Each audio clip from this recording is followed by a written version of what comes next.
Okay, these are the old WS Darley traffic signals from the corner of Main and 4th in downtown Hobart. This is one of the two. It was on the southwest corner of that intersection, and taken down to be rewired.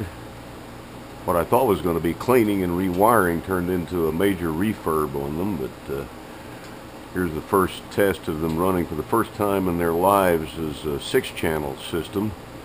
So there's no more common yellow like there used to be. It's a more modern sequence. The lenses on the right are the original lenses, the orange peel lenses they call them because of the texture on the inside of the lens. The ones on the left are some newer ones. We only had 3 surviving sets of the orange peel, the original type lenses. So here are the visors we've been working on. They had no gaskets at all left in them, so we replaced the gaskets. This is one of the orange peel lenses here. It's got that, feels like an orange peel. The O-ring we made for the porthole gasket is made out of 5/16 inch latex tubing. It actually was sold for spear gun cord, the elastic for spear guns.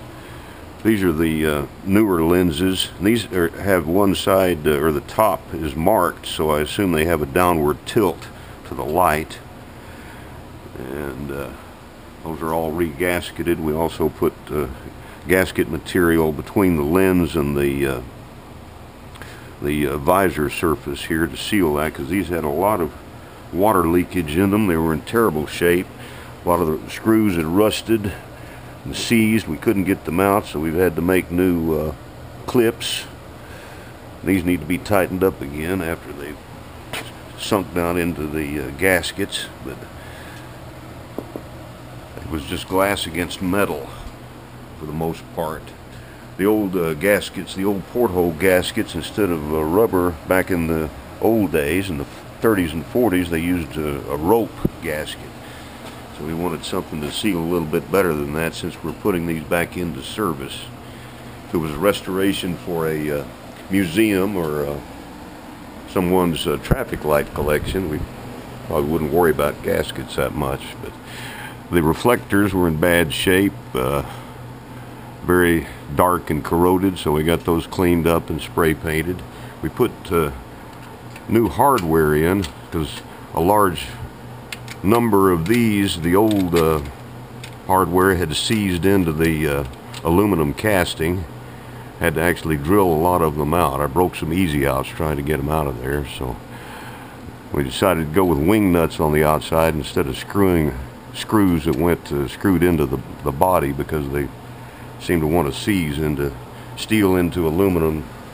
Doesn't seem to work that well. So these in the 30s and 40s, a lot of these were actually just 3 lamp systems. They came from the factory as only 3 circuits, so the yellow was common. Sometimes there was an overlap one way or the other. I can't remember which way it was, but they used a clockwork type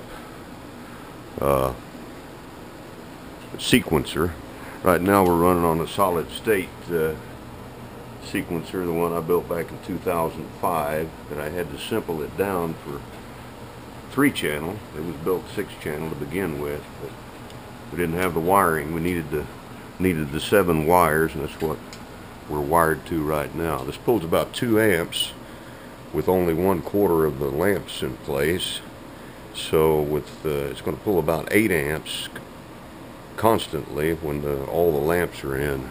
These are 116 volt, 116 watt, 130 volt standard traffic lamps in here. And they do generate quite a bit of heat too. It's things like a stove in here when these things have been running for a day or so. The other fixture apparently at one time was wired as a 3 lamp, because it's still got the plates with the holes where the 3 lamp sockets would have gone with lenses to, when one side would have been stacked with red on top, and the other direction would have had a green lens on top. So They had to stack them in one direction backwards since they had common lamps. This is the wiring harness I haven't installed yet in this one to get it to a 6-channel system. So that's kind of the current progress of the Hobart, Oklahoma traffic signals.